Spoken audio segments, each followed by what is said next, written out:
Hello, ladies and gentlemen. Welcome to Minions of the Zoo 1558. I am your host, Johnny Hellcat. And with me today are Minions Sanguine. Good evening, all. And hey, Camel. Hello, hello. And new traveling exhibit, Cristina. Hey, everyone. How are you guys doing today? I'm doing grand. I just had a fucking amazing sandwich for dinner. How about you guys? Ladies first. Doing pretty good. Hopefully my dogs will not interrupt everything by being loud as hell. Well, if you're... You don't listen to Johnny streams much, do you? I do, but my two are like literally sitting right next to me trying to wrestle. I was going to say, if your TikToks are anything that they paid attention to, it's not going to be uninterrupted. That's true. I actually rule of thumb is people don't really get upset as long as it's pets interrupting. That's true. I actually posted something in the side chat for you there, Johnny, about TikTok related. I got a couple of articles I found from the Daily Mail, courtesy of Bo Snerdley on Twitter, and I just thought they were one's funny, one's not so funny. Oh. And hello, chat.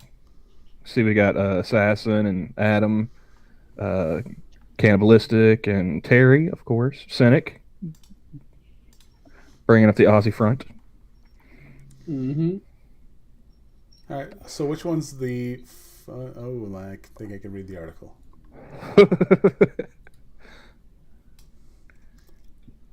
Yeah, the second one's the funny one, if that's what you're wondering. Yeah, that's... You gotta eat your meat before you have your pudding, Johnny. All right, let's do this the right way here.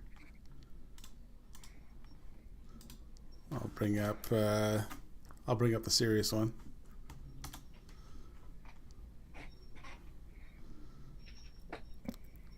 And we shall...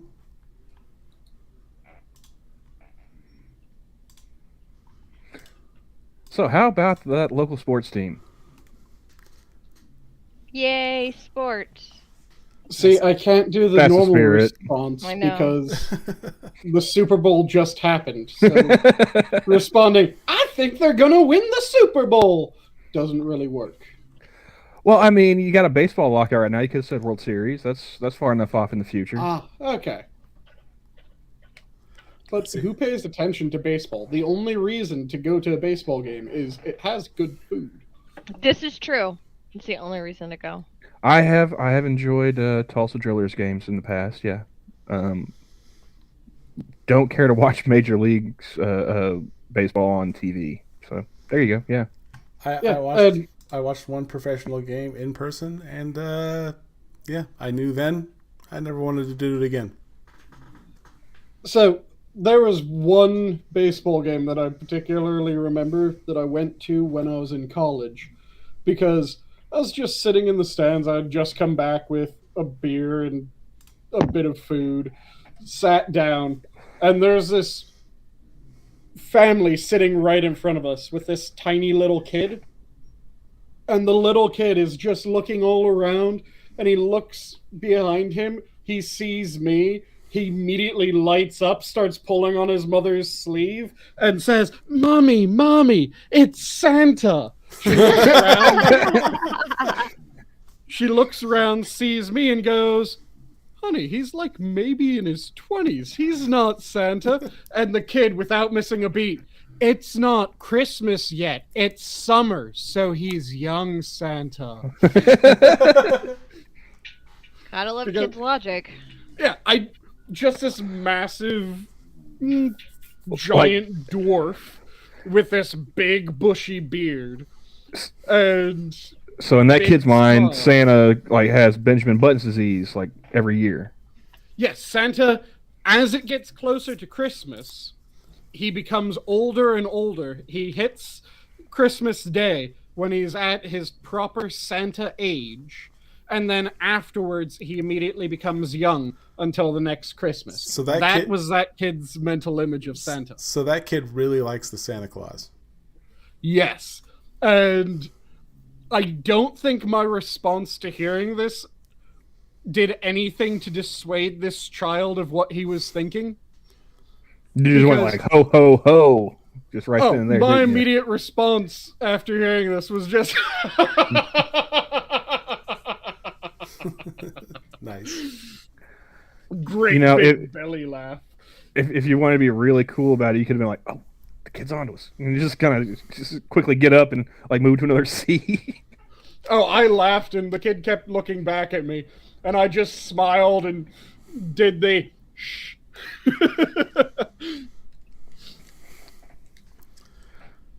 Oh, man. So I'm pretty sure that kid for a good while after that was now. See, I wonder if the baseball game where he met Santa. Assassin says, "Escape from the North Pole," starring Kurt Russell as Santa Claus. Make it happen. He did do like a Santa Claus movie a couple years ago. I wonder if that's what he's referencing on top of like Escape from New York and L.A. or just the two movies. I did not snap his neck, cannibalistic wizard. You want to try that again with guide him to the floor? Shh, shh. Yep. You want to try that again with the article, Johnny? Yeah. This was this week. Went off the rail like we usually. We were do. just buying you time while you were pulling it up. Yeah, I had already pulled it up. It was already derailed, but yeah, whatever. Now he has to pull it up again. So what shall we talk about and derail with now? Okay, he got it up. U.S. TikTok star 14 reveals how ex-cop father shot dead stalker 18, who tuned up at their home to kill her after buying her cell phone number from her friends.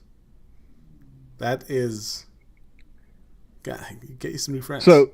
You want the Cliff Notes version of this, John, or do you want to actually try and read the article? Because there's a ton of pictures.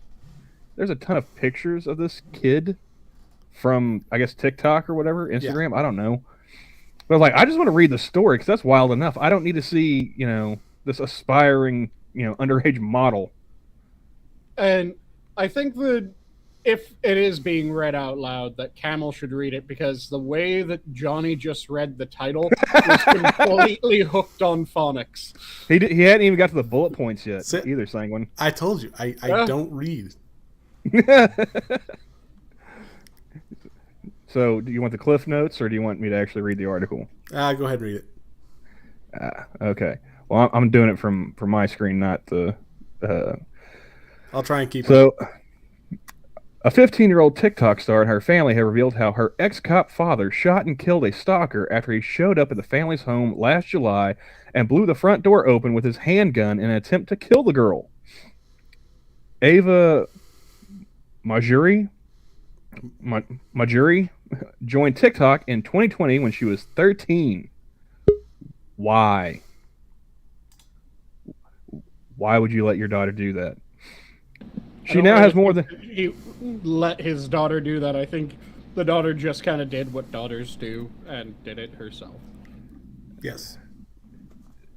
She now has more than 1 million followers spread over 3 accounts that she runs. Oh my god. Yeah. Most of her videos of her... Oh, sorry. Yeah, Johnny just scrolled down to the point where you see a picture of her. And you would not guess 13 or 14. Having worked in the convenience store industry, I don't guess anybody's age now. I ask for ID. Oh yeah, it is an important lesson to learn, and that's kind of what I was pointing out. You would not guess that age. I don't care if it's Nana Camel coming in there for a 6-pack and a pack of smokes. I'm asking for her ID. I'm just covering my ass. Well, yeah, you don't know if she's a 1776. Well, and later in life, I decided that it was ID and divorce papers. Nice. Most of her videos are of her singing, dancing, or pulling pranks with her friends and family. Last July, an 18-year-old stalker called Eric Rohan Justin tracked her down in Naples, Florida after buying her personal information from her friends. He showed up at the family's home with a handgun and fired a single shot through the door. It missed, and his weapon jammed. All I remember was I heard it, I felt it in my chest, and I looked up, and there was a hole in my door from the fragments, Ava told the New York Times in an article published on Thursday. So, see, I'm getting Daily Mail because they don't have a paywall. New York Times does, and I'm not wasting one of my reads on this. Oh, yeah, really? That's ridiculous. Ava and her brothers, aged 17 and 11, cowered in their parents' bedroom. Her retired cop father, Robert, grabbed his weapon and headed to the front of the house. When Eric returned after hiding for a moment, Robert shot him dead. He was never charged because the killing was deemed legal under Florida's Stand Your Ground laws. Police never made the details of it public at the time, but now the family are speaking out. They told how they moved from New Jersey, where Robert was a cop in Jersey City, to Florida for a quieter life after he retired. That is where Ava started her TikTok career and attracted Justin. I think it's really weird this dude's last name is the first name, because that's all they really refer to him as after this point. Okay. He commented on our pages under the username EricJustice111, bombarded her with messages and contacted her old friends in New Jersey. They sold him photos of her that weren't online, and also gave him her phone number. It's not clear how much he paid for her phone number. Wow, she has some really shitty friends. Like, either that or, like, were they part of the mob and they just, like, turned on her? Okay, one, she has really shitty friends. Two, why are her parents letting a 13-year-old do this kind of shit? Though I do have to say, props to Dad for handling shit when shit came up. Yeah, he fucked around and definitely found out. Seriously. The Times reported that in August, months after the shooting, Ava received messages on Venmo from a man who offered her $1,000 for her phone number. The man who called her baby girl was discovered by her parents to have the same name of a registered sex offender who was previously arrested for soliciting a 14-year-old girl, the Times reported. Scroll some more, past pictures. Here we go. Ava's parents then allowed her to directly sell selfies to him. What? Yeah, that's scrolling past all those pictures. That's why I said this is not so funny. She says they were innocent, showing only her smile, which is what her TikTok account shows too. When he started asking her for more explicit content, Robert contacted him and reminded him that Ava was a minor. He asked him to stop contacting her, and he became angry. He started texting friends of Ava's, threatening her. So I'm guessing this is like the spiral of this dude. Just the way that they wrote it didn't make any sense.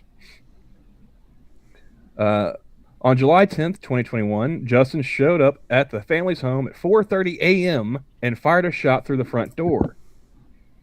Ava, her mother, and her two brothers ran to the back of the house, and Robert ran for his weapon. Eric then retreated, his gun jammed. Yeah, they already told us this. Giving Robert time to get to the front of the house. When he got there, Eric reappeared and he shot him and killed him before police had arrived. And then they give background, from this dude's family. I guess the Times tracked down his father, who's a software engineer and divorced his mother and moved back to India in 2015. Dad says, he was a nice kid. I'm at a loss for words. I don't know what went bad with him. He made a bad choice. Adding that his son was He moved back to India or Indiana? India. So this is... Hello, my name is John. Seriously. My name is Justin Dominic. Thank you, come again. Eric Justin is my name. But yeah, I like that. He was a nice kid. I'm at a loss for words. I don't know what went bad with him. He made a bad choice, he said, adding that his son was a good student who did well in math at his local high school. Well, first guess on what went wrong with him was the pedophilia. Yeah. Should be a kind of clue that something fucked up's happening when... Well, anyway, TikTok girl is now being homeschooled. So... But if you scroll down past way more pictures... Gives her more time to focus on her inappropriate TikToks. Go, parents, go.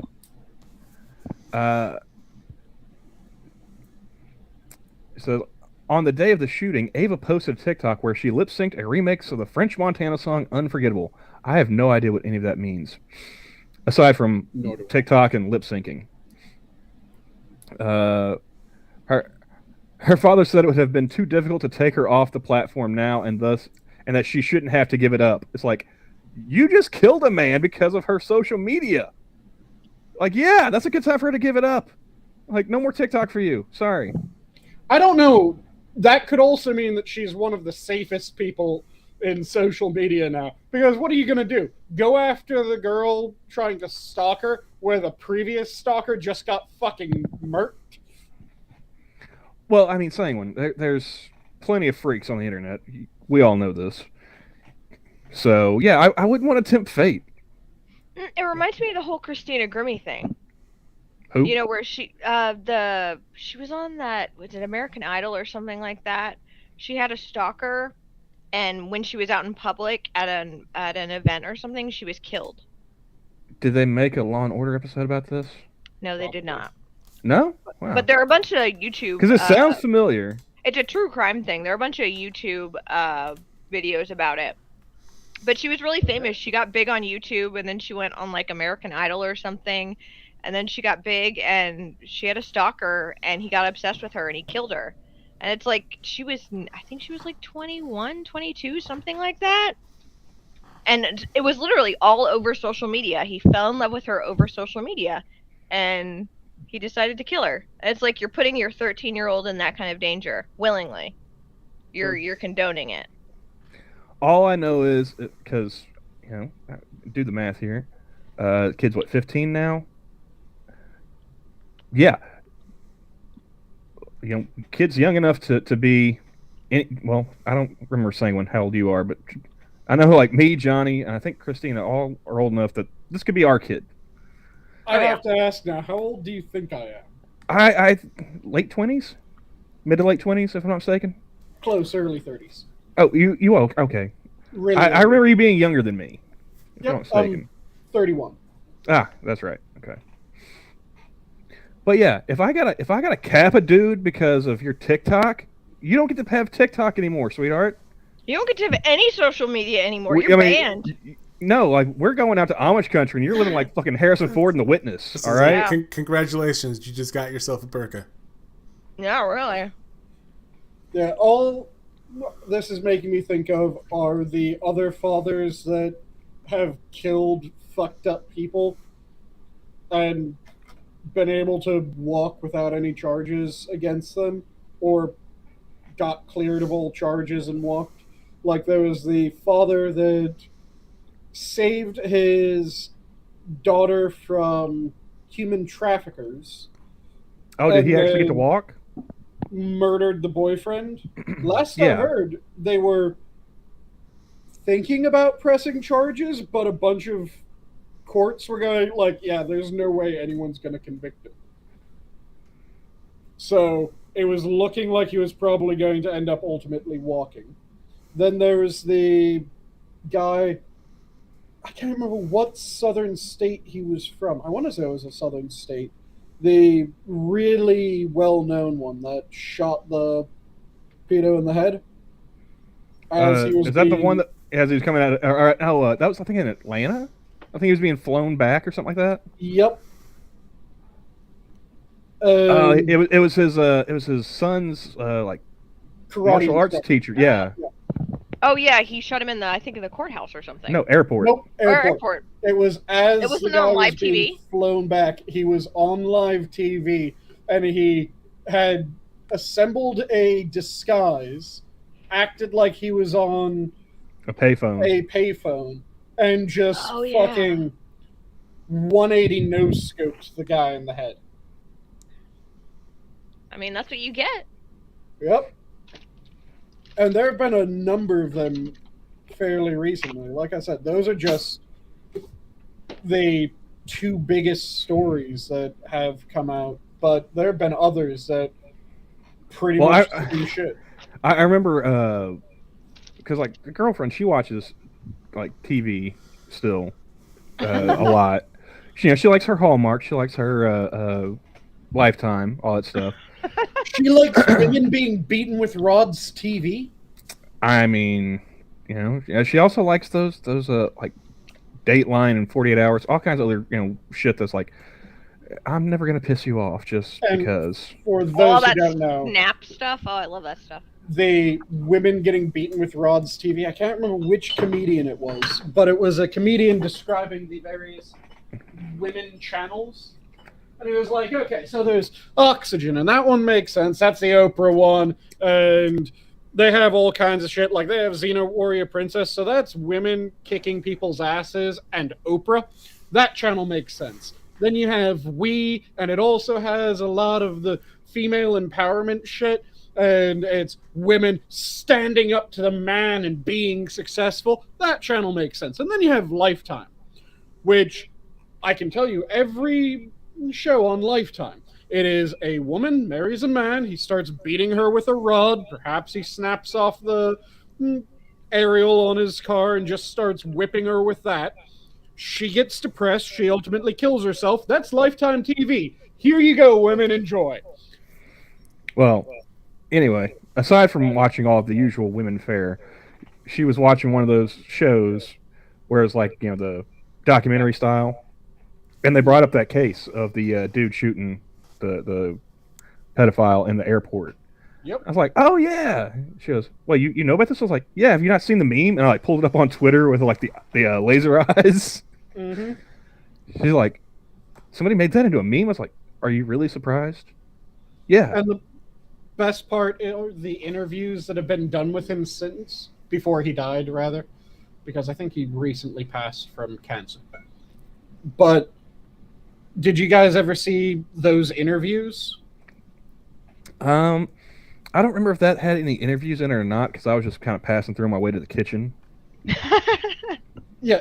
At one point in one of the interviews, the person asks him if he has any regrets about what he did, or does shooting a man like that weigh heavily on him? And his response was effectively, fuck no, I'd do it twice. Yeah, I mean... Well, yeah, I mean... But, Johnny, if I don't really have a segue to this other article, aside from the fact that it's also from the Daily Mail, care of Bo Snerdley. I am reading through some of the comments in here. Oh, on the TikTok one or on the other one? On the TikTok one. Friends. Yeah, I didn't look at any of the comments. Friends don't sell your address, phone number. These people are your enemies. Yep. Yes. That is true. Let's see here. No 14-year-old should be on TikTok with 1 million followers. Also I mean, you could have just stopped that at no 14-year-old should be on TikTok. That's true. A couple of well dones. Have anyone? That's just how about this? We lower the. Exist. How about we make a compromise? We'll lower the drinking and smoking age back to 18, but you can't have social media until you're 25. I'm honestly glad social media, as it is now, was not around when I was in high school. Oh, yeah. So glad. Yeah, high school was the last place that I went that I didn't really have there was no big social media. I think MySpace was just kind of a thing at that time. Don't pretend Zanga wasn't before MySpace. I'm not going to, because I have no clue what you're talking about, dude. MySpace was my first real... Yeah, MySpace was my first real social media experience. Zanga predated MySpace, and it was... You know how people say that, oh yeah, this is where I learned web programming when they're talking about MySpace? No. You son of a bitch. You learned it from Zanga, most likely. I didn't learn shit. Everything was edited. Everything could be edited on Zanga. So you could make obnoxious bullshit for songs and sounds that play when someone went to your profile. You could change the color for fucking everything. You could make videos autoplay on Zanga before they even autoplayed on fucking YouTube. You could do all kinds of weird shit on Zanga. And it was the social media that was big before MySpace became big. Before everyone became friends with Tom, they were on Zanga. I miss Tom. Yeah. I'm Mom gonna was sound like cool. I'm gonna sound like Della here. Speak for the both of us. That sounds like effort, Sanguine. Yeah, but it's where people went to be sad online because let's be honest, when the internet first started and social media first started, the entire point of it was to go and be an emo shit. Yeah, explains why I didn't know about it. Yep. I hear someone We snoring. just didn't have a computer. That's the bulldog. Yep, that's loud. I just woke her up. She's like, "What?" Mm-hmm. But yes, this other article, Gem, if you will. huh? Gem. Jim. Gem. Okay, you keep saying that like I know what you're talking about. What do the holograms have to do with it? It's a gem. Oh, Were you trying to figure out what the holograms had to do with it?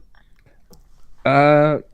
I was trying to understand if you were saying like Jim as in James or Jim as in the holograms. I'm like, what? And I Huh? say, Okay. gem. As in, that's precious. Ah, Yeah, I think he would have probably then immediately been going, what the fuck do the holograms have to do with it? so Because shall I references. read? Go for it. Poor little rich boy is having a sad. Twitter users mercilessly mock Tom Hanks' son Chet for claiming he didn't have a strong male role model when he was growing up. Well, his father named him Chet. Are you thinking Bill Paxton, Weird Science? Chet is just one of those names that never sounds good to me. I don't know. Chet Manley. That's a pretty good name. Strong name, if you think about it. Yeah, but that relies on your surname being manly, and really you could make any first name with the exception of, like, Patrice. Sound Patrice manly? Manley? I mean, there's Patrice O'Neal. He was kind of manly, I guess. Yeah, but he was black. There's an exception for that. Chet, 31, opened up on his upbringing. And famous parents in a YouTube video titled The Truth About Growing Up as a Hanks. He claimed that many people have contempt for him and he lacked a strong male role model who could have told him they were just jealous. Chet's comments about America's dad sparked a flurry of outrage on Twitter. Critics and Whoa. Hold on. How the fuck did Tom Hanks become America's dad? The previous Well, I mean, I people... think Cosby kind of vacated that title. Yeah, but the previous two occupants of American's dad, one of them was a comedian known for doing horrible things with illicit substances, and the other one was Bob Saget. Yeah. Well, I think it's just a matter of age. Like a lot of us, who are in our 30s and 40s, grew up with Tom Hanks movies and stuff. Yeah. Yeah, but for that age group, Bob Saget was America's dad. Yeah, but you only saw him on TV once, twice a week, or whatever.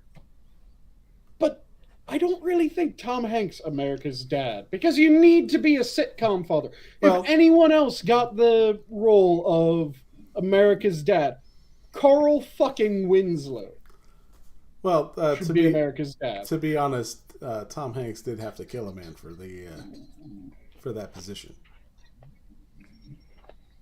So that's why Saget died. I misread earlier. I said critics. It's critic insists he was an entitled brat who threw his dad under the bus, saying he should take responsibility for his own actions instead of blaming his father. I'm still like, this dude's 31. Chet Hanks is 31. Yeah, which means that critic was entirely right. That means if the multiverse is correct, there's a universe out there where I could have, I'm in the age to be Tom Hanks' son. Mm-hmm. Oh, how life would be different. And once, I'm not sure how hard and fast you guys are when it comes to this, but the way that I figure I'm going to reserve judgment until you finish this statement. I know, right? The way that I figure it is once you hit between 18 and 21, doesn't fucking matter what your father did. You have chosen who the fuck you are by that point, and you don't get to play the, well, you don't understand, my father wasn't the best. Shut the fuck up. You're grown. Well, I don't know about that, but I do know that once you hit 18, you're responsible for the choices you make henceforth. So yeah. Yep.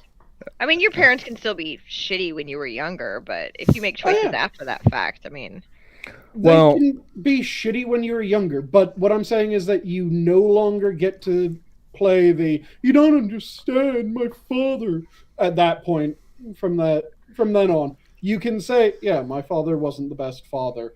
He was kind of shit. He did X, Y, and Z. But you can no longer justify you fucking up by, well, my father wasn't a good father. Shut the fuck up. You're a grown man. Yeah. Well, your father inspired White Boy Summer, so you can go fuck yourself. Wait, his father inspired that? I thought that was supposed to be Chet. I was trying to get that to go to be a thing. Well, yeah, but the father was there. He's the reason he became a rapper. I like the fact that the story goes on to say about how he's got 3 other kids and they all seem normal, and one of them's a fucking actor, for crying out loud. Mm-hmm. He's got a younger brother who's 26 named Truman. Surely on the scale of naming, that's gonna be worse than Chet, right? Sanguine? No, I can deal with Truman. Truman is better than Chet, honestly. Yeah. Really? Yeah. Yeah. Because all I think about when I hear the name Truman is either Harry S. Truman or The Truman Show. Yeah. I think of the same ones, but too old for one, too young for the other. Chet. Chet, I think of like a dog's name, because I know dogs that are named Chet. So yeah. Was there another sitcom where the guy's name was Chet? I'm sure. Apparently, that was a bigger name in the 80s, I guess. I still think Chet's a decent enough name, but still. It's like, dude, you're in your 30s. I can understand if, like, your 26-year-old brother was, spouting this kind of nonsense. Because, I'm older than 26, and I like to look down on the younger people. Like I said, but everyone else has their shit together. Even the 26-year-old, you're in your 30s, dude. This is why I think we need to bring back bullying. He's 31. Yep. Started, yeah. And like I said, once you hit that, like, 18 to 21, shut the fuck up about it. You can complain about it, but don't try to pull the, well, this is why I'm fucking up. No, you're fucking up because you chose to fuck up. I guess I'm the only Archer fan tonight because everyone's like, Chet equals douche. Chet is a douche name, even though there's the Archer reference. Chet is a douche name, unequivocally.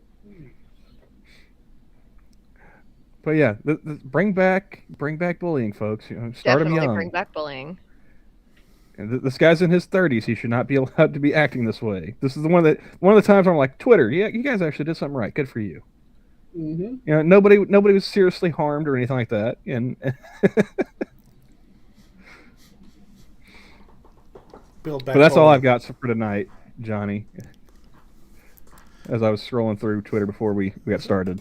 That's all I could find. Oh, man.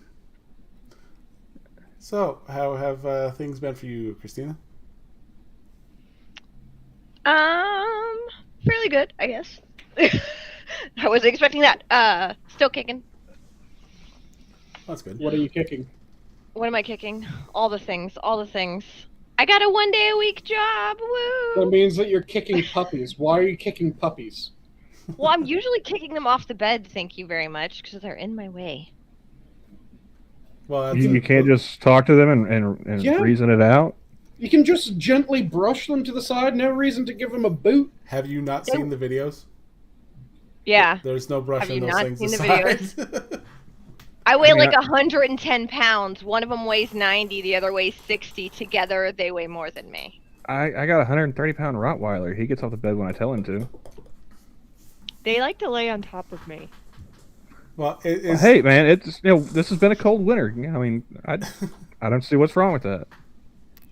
Think of them as bio-heated blankets. No, usually I don't care. I'm just kidding. They're very sweet. They're angels most of the time. I'm just giving you shit anyway. Honestly, I have more dog park drama than anything else. Yeah, if you've watched my TikToks.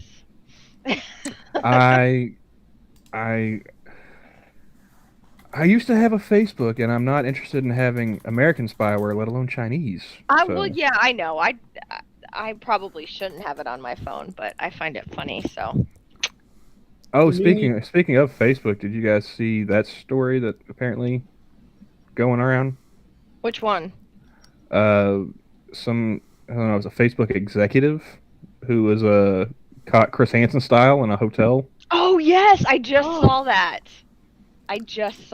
Well, that's gonna get looked up. It was oh god, where'd it go? I just had it on my thing. Yeah, I didn't pull it. I started watching the video, just and it was like To Catch a Predator, dude. Like I couldn't listen to more than 20 seconds of it once he started trying to rationalize and whatnot. I was like, nope. Yeah, the manager of community development, Jaron A. Miles.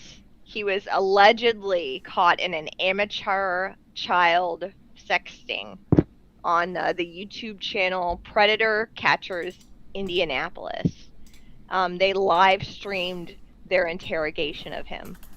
I'm hoping that it was amateur chomo hunting, not amateur child pedophilia. Because then that implies that there's professional child pedophilia, and I do not want to know the stats. Oh, the picture on this article. It's perfect. Oh wow, I'm looking at the shots of it. Oh yeah, the Daily Caller, yeah. Yeah, I can see that guy being a chomo. I can see him being in fear for his life now. Oh. Did they at least offer him a cookie? Sit down, have a cookie. A 13-year-old boy. Good 13. Lord, man. 13. All right, I'll try this one. Oh, go ahead. No. I was laughing because I was going to start to say something, and you said you were going to try reading. So. All right. So he's saving his continued laughter for after that starts, I think was the implication there. Okay. An employee of a Facebook... Oh, shit. An employee of Facebook... Shut up.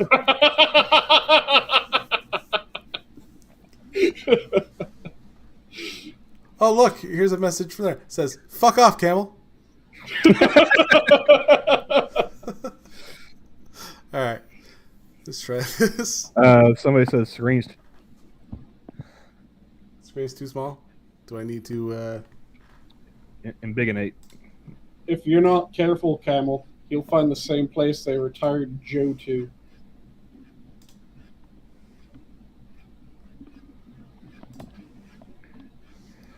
All right. Well, I mean, Assassin, the reason why the screen is too small is because you're supposed to be getting the feel of, like, watching this family watching their TV, like, through their window.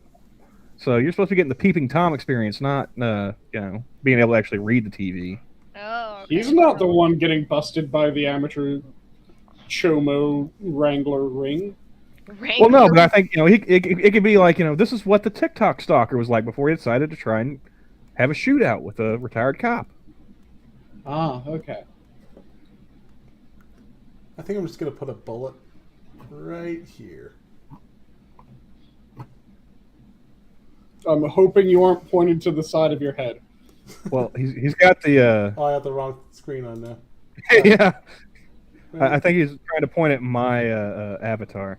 No, actually, I'm trying to point right here. That's where it's going. Oh, back at Dad's head.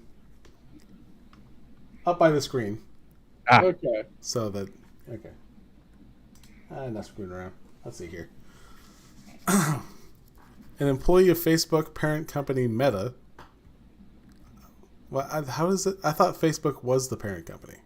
So Facebook is rebranding as Meta to have their metaverse bullshit. Anyway. So Facebook used to be the parent company. Now the parent company for Facebook is Meta because Facebook decided that it would make Facebook the subgroup for Facebook and rename itself Meta because its main focus is now going to be the metaverse. It's retarded as shit. So go ahead. Also because it owns other companies like Instagram. Yeah. Okay, so ultimately, an employee of Facebook was reportedly captured on a video admitting to sending sexually explicit messages to a person he believed was a 13-year-old boy. Jaron Miles, a manager of community development at Meta, was filmed by a group of anti-pedophile activists discussing alleged sexually explicit texts with a person who they said was a 13-year-old boy. Miles allegedly planned to meet this boy at a hotel, according to the video. Oh, please tell me it's on the link. Okay, that's just highlighted. That would be kind of one of those. Well, why don't you have a seat? Mm-hmm. Oh, there is a video. A Meta spokesperson. Oh, fucking hell. A Meta spokesperson. Confirmed. Is that the replacement for Camel now? The Meta spokesperson? Smokes Camel. Anyway, a Meta spokesperson confirmed to the Daily Wire. Oh, fucking hell. I was gonna call it the Daily Wire. I don't know why. Meta spokesperson confirmed to Daily Caller News Foundation that the Meta employee was no longer with the company. You don't say. They function by the same rules as CNN. The seriousness of these allegations cannot be overstated, the spokesperson told the DCNF. The individual is no longer employed with the company. We are actively investigating the situation and cannot provide further comment at this time.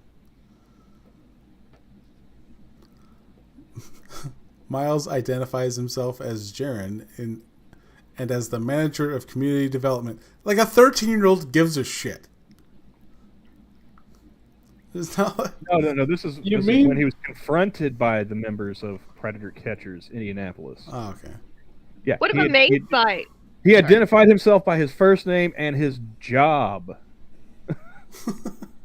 What I'm also amazed by is there's like a 2-hour video of this. This guy sat down and talked with them for 2 hours. Well, I mean, he booked the hotel room, so it's kind of, like... You gotta pay for your time. Run! Why are you sitting there? Walk out. Leave. Well, hotel room. He's gonna get jumped by a guy in a ghillie suit. You know it's gonna happen. No. You need to understand. He paid for the room so that he could get fucked, and he just decided that, okay, he'd sit there for a different sort. It's like, well, I'm not gonna do... Oh, goodness. Oh, yeah. Let's see. I was flirting. I was talking to him. Miles admitted, but said there was never any intention of meeting up with him. Except for setting a time and place to meet up. Except for at that big place over there. Well, no, like I started watching that video, and they asked him, like, apparently he set up 2 different meets. With this person he thought was a 13-year-old boy. So, yeah, it's like... No, this is just a horrible misunderstanding. He said that he set up 2 different meets. He meant that he was making a cold cut duo. You've heard of the cold cut trio before, right? That's 3 meets. The duo was only going to be 2 meets. He was just trying to make a nice sandwich with this boy. Sure. Right. Oh, good Lord. This is why we need a volcano island. Just send all the pedophiles there. Send all the evil people there. Just send them to Volcano Island. Oh, hey. This just popped up. CNN. Facts first. It's not true that tax dollars are currently being used for a crack pipe fund. I don't care if it's true or not. It's still funny that news networks and the White House spokesperson have to come out and say that. And the thing is that they're coming out and saying that. Well, when you read the document and what it says it's going to allow for, it says in the fucking document that they're going to be giving pipes because using old pipes increases the rate of cuts and infections. Nobody cares. If you're going to do it, you get to die. Die. Yeah, it's one of those things that, again, they're trying to pull who are you going to trust? Us, the most reliable name in media, or your own lying whore eyes? Do you want me to drop the link in the side chat for this one too, or? But I suppose we're good. Go through and read a CNN fact check? Sure. Are we going to make Johnny read it again? Hey, I think I did pretty good on the second one. That's right, buddy. You did great. I did good. We need a couple more times through the John Phonics program. I did good. Yay. Maybe start with one of those old school reading primers. The fat red cat was laying on the fox. Jumped over the lazy dog. Yeah. Perhaps one of those old school Jack and Jill novels. I say novels. It's not. Did you want to put this on the screen, Johnny? Or am I just reading it, and you guys can read along at your leisure? No, you go ahead. Last week, an article claiming that the Biden administration planned to give away crack pipes to drug addicts went viral, eliciting outrage on the right and prompting a series of clarifications from the administration. The February 7th article from the Washington Free Beacon pointed to a federal grant program administered by an agency inside of the Department of Health and Human Services aimed at helping those with substance abuse problems. Among the approved uses of the $29 million program was the purchase of safe smoking kits / supplies, which the article claimed included crack pipes.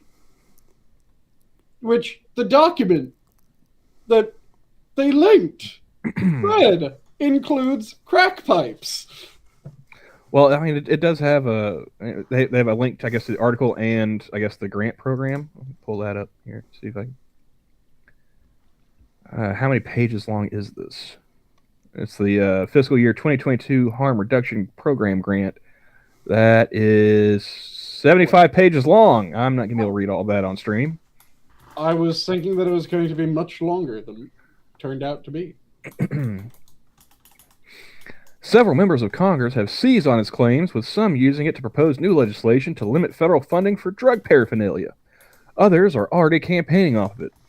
In a fundraising email sent on February 15th, Blake Harbin, a congressional candidate from Georgia, claimed that tax dollars are currently being used for a crack pipe fund and promised that if elected, there won't be a single cent of government money spent on crack pipes. Prior to the Free Beacon article, neither HHS nor the mental health agency responsible for overseeing the grant program specified what would be in the kits, raising questions about whether or not they would in fact include crack pipes. I just like putting emphasis on the words crack pipes. Mm-hmm. I mean, if anything else, that is fun to...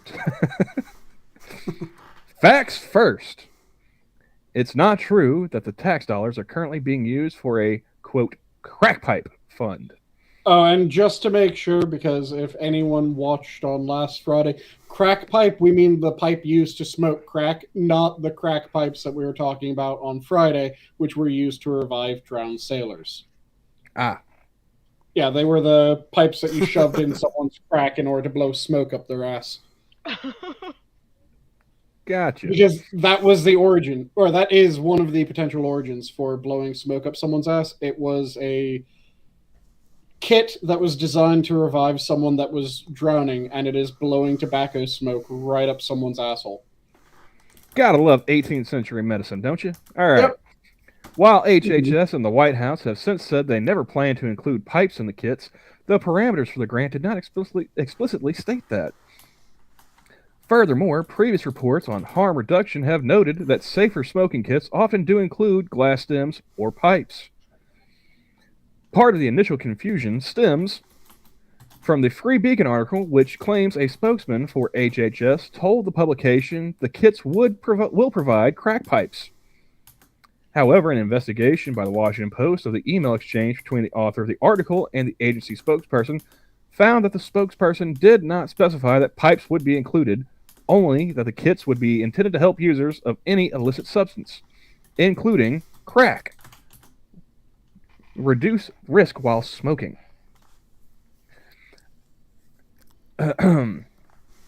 Wait, According, they just said that these kits normally include crack pipes, but they're also saying that it's ridiculous to think that when they're handing out these specific kits that, yes, they do normally include a crack pipe, would include a crack pipe. Just like the government is just constantly gaslighting us. And they're doing a really shit job at it. No. According to the Post, the author of the Free Beacon article also did not specifically ask what would be included in the kits, but instead likely got his information from publicly available information about what is usually in such kits, which do not often include pipes or glass stems, in addition to rubber or plastic mouthpieces, wipes, and lip balm. Oh, I'm sorry, which do often. Okay, so it said do, because I was about to say, they just said in like 2 paragraphs ago that they often include them, and now they're saying that they don't often include them? Which the fuck is it? That was a misreading on my part. Okay. 2 days after the article was first published, HHS Secretary Xavier Becerra and Dr. Rahul Gupta, Director of the Office of National Drug Control Policy, issued a statement clarifying that no federal funding will be used directly or through subsequent reimbursement of grantees to put pipes in safe smoking kits. When asked that same day whether the policy on pipes in the kits changed as a result of the Free Beacon reporting and subsequent backlash, White House Press Secretary Jen Psaki said they were never a part of the kit, adding that it's not a change in policy. Well, I don't know about you guys, but I am totally sold. Jen Psaki told me so. Yeah, I was about to say, does anyone actually believe a single word that comes out of that ginger fuck's mouth? No, she's like an evil... She's like freaking female Chucky doll. Nobody believes her, ever. She's a female ginger that has all the sex appeal of a male ginger. Okay, there are some hot ginger guys, but she just looks like a Chucky doll. I disagree with that statement. There are only attractive ginger women, and those are... I'm not going to say far and few between, but the population is thinning. I like redheads. I don't have a problem with redheads. But Assassin, I do appreciate posted, it is hard to imagine a more stupid or more dangerous way of making decisions than by putting those decisions in the hands of people who pay no price for being wrong. Mm-hmm. That's your Thomas Sowell quote of the day, folks. Very true. So yeah, they're saying that there may be pipes, there may be glass stems, but there's not going to be pipes or glass stems. Don't worry about it. It's no big deal. It's like, how can a safe smoking kit have no safe smoking stuff? Like, really? How's that work? Especially when they were saying, again, they said in the article, these kits normally include these pipes, then they slightly downgraded it to often include pipes, and they're trying to act like, so why is everyone assuming that these kits will include pipes? You just said that they... What the fuck is going on? I just like that, they talk about how these kits often do include pipes or glass stems, in addition to rubber or plastic mouthpieces, wipes, and lip balm. Because everyone knows that if, a crackhead has been, smoking rock for the past decade or two, they need some lip balm for those lips that they've already smoked off. Hey, you know that if you're having to deal with a crackho, you want them to smear some lip balm on first before they go to town on you. No, I don't know, Sanguine. I'm kind of starting to wonder why you do. Just logic. Shit. If they have fucked up lips from a crack pipe, you at least want them made a little bit softer by lip balm. Seems reasonable to me. A likely story, sir. No, I am pure and innocent, and I've never thought of such things. Why would you assume otherwise? But yeah, it keeps going. I've never thought about the state of a crackho's lips. I'm more innocent than you.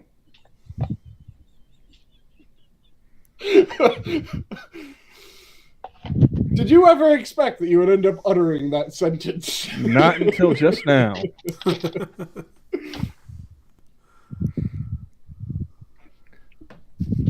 Wow. But yeah, I'm bored with the rest of this. Yeah, that didn't take long. They don't even really try to lie to us anymore. That's the I'm with Drunk on that. I just wish that they would actually put some effort into lying again. It's like, I'm still not going to trust them. Lie better. I'm still never going to trust them, but at least, I would appreciate the effort. If people didn't realize that they aren't even trying to give a convincing lie anymore, the moment that should have put the final nail in that coffin and made you realize, oh shit, was when they tried to fact check whether or not Biden said that, what was it? Hundreds of millions of Americans had died due to the coronavirus. Oh, yeah. He just misspoke. He's got a stutter. Why are you picking on that man? Thousands lost their jobs. If no one went, the fuck, when they said false. Look, Grandpa Biden did say, because it said false, and then immediately followed up with, well, Biden did say exactly what we just said was false. He didn't. How did he not say it? You said that he said it. Shut up. That was effectively their fact check about it. It was them saying, yes, he did say this. Shut up. Do we have any of the Canadians in chat tonight? Because I saw an article earlier, but the only source I had for it was Rebel News and Ian Miles Chong. And I saw it like right before we started getting set up, so I didn't really go looking for other corroboration. What's it about? 20 camouflaged axe-wielding people assaulting a liquid natural gas pipeline up in northern British Columbia. Wow. The fuck? Yeah, right? Like that's the highlights. That sounds like the goddamn Fitzpatrick's War is coming true. Have any of you ever? Okay. Oh, I was gonna say, like, apparently they were armed with axes and flare guns. And did they happen to come out of the Yukon? I don't know. Again, like I saw the article from Rebel News, but it was like I said, it was written by Ian Miles Chong. It's like, all right, I need at least 2 other sources. Mm-hmm. Because have any of you ever read the book Fitzpatrick's War? I have not. It is a... While I read better than Johnny, I'm not well read. It is a very interesting book that I highly recommend to anyone that's interested in kind of weird alt history / sci-fi type settings. And the premise is that a bunch of people in the Yukon end up developing a device that kills electronic instruments, so kind of like an EMP, only this one also kills internal combustion engines. And they use this device to conquer all of Canada, and then they use the device to conquer all of America as well. The Assassin of the Grey has a point. They fact-check jokes on the Babylon Bee, so there's no really need to take anything they say seriously. Yeah, they fact-check the Babylon Bee, and like I said, they said in their fucking fact-check, where they said it was false, that he said what people were accusing him of saying. How the fuck do you wrap your mind around that and not go, you're taking the piss? I believe it starts with, imagine a world of sight and sound. Imagine a world where we have an Alzheimer's patient as a president. It's I don't have here soundboard open right now. now. We're living it. It's just absolutely infuriating because the number of things that they fact check, and when it's against people that they don't like, they'll say true, and then in the body of the text say, yeah, it's actually false, but no, trust us, it's true. Well, CNN is the master of, mostly true. Yeah. But I do have a palate cleanser. Woo, palate cleanser. Do you guys believe in ninjas? Yes, ninjas are a thing. There was the one that tried to attack the airmen a while ago. Oh no, there was that dude that tried to attack they were Night Stalker pilots and crew. Yeah. Attacked the airmen, coming up to one. Do you know so and so? No. Oh, my wife and kid. Yeah, I don't know. My wife and kids. Who the fuck are you? And then attacked him. Yeah, this guy takes a sword to a ball. That's really God, I hope you mean a baseball. Okay. Yeah, Well, no emasculation was done in this TikTok video. At that speed. At that speed. You know, I would not want to attempt something like that because you're just asking fate to slice that baseball in such a way that it hits you in both the face and the nuts. You know that, right? He's a ninja, so he doesn't have to worry about that. And yes, as Assassin of the Grey corrected, they weren't airmen, they were technically soldiers. Soldiers, yes. That's why I was like, wait a second, they were Night Stalkers.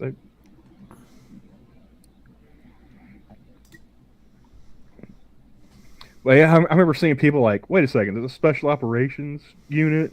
You know, they got attacked by one crazy. It's like, they're pilots and mechanics. Yep. And it's not like they're walking around with a rifle while they're doing flight training in California. And anytime that you're actually on base, the only people with guns are the MPs. Yep.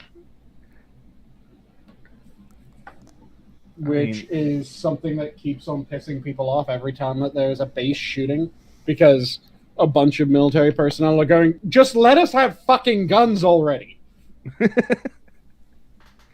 We're the goddamn military. Why aren't we allowed to have fucking guns? It's true.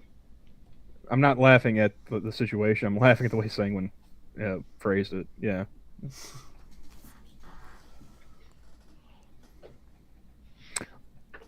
Well, this one dude did, and he lived to tell the tale, Assassin. So, I'm not mistaken. Like sheriff's deputies arrested him. I have to go back and find that story again because, like, I don't know if they even tased him or anything. You know. One of them got slashed in the leg and retreated back into the hangar that they were in. They barricaded the hangar and held tight until the police were able to show up. Yeah, and they found him like down the road a ways or something. Yeah, like he was not very ninja-like, But the real question is, did they ever find out why the Night Stalkers kidnapped his family? I think the mystery continues, Sanguine. The only other thing I had really was from yesterday, and Jack was kind enough to bring it up for Monkey in the Morning. But did you guys see the article about the protesters at Mexico's southern border sewing their mouths shut to protest wanting passage to the U.S. border? What? I did not. I heard about that on Monkey's stream last night. Yeah. I woke up to like my notifications full because people were still arguing about it. All I tweeted to the originally started off was maybe they should protest their local governments instead? ? And yeah, like I woke up, my notifications were maxed out. I just started laughing. Let's see, it's a Washington Post article. I wonder if I can read this through again, because it's like in the very first article they're telling you, or the very first paragraph they're telling you, these people want to go through Mexico to the U.S. And then a good chunk of the rest of the article, to wrap it up, is talking about people trying to get asylum in Mexico. And that seemed to be like the biggest point of contention on Twitter, because like all I made a comment about was the people protesting. And the very first paragraph they mention, I'll read it out here. A group of migrants at Mexico's southern border sewed their mouths shut Tuesday to demand that immigration authorities grant them passage towards the U.S. border. Paragraph 1. Mm-hmm. It's literally a 4-minute listen if you want to listen to the article. But there's one guy that I'm not a good troll online, but if I see someone who wants to argue, I just want to know how much of their time I can waste. Mm-hmm.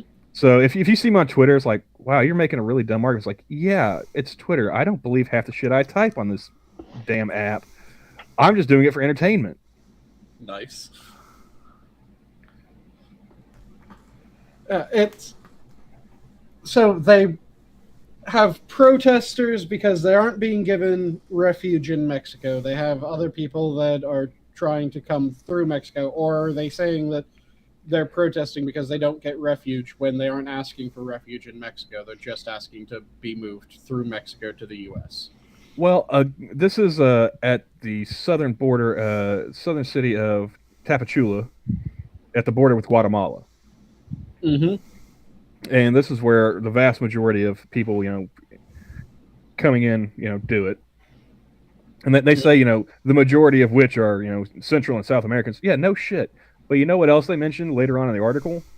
That they also get people from Africa and Asia coming through there, trying to get to the U.S.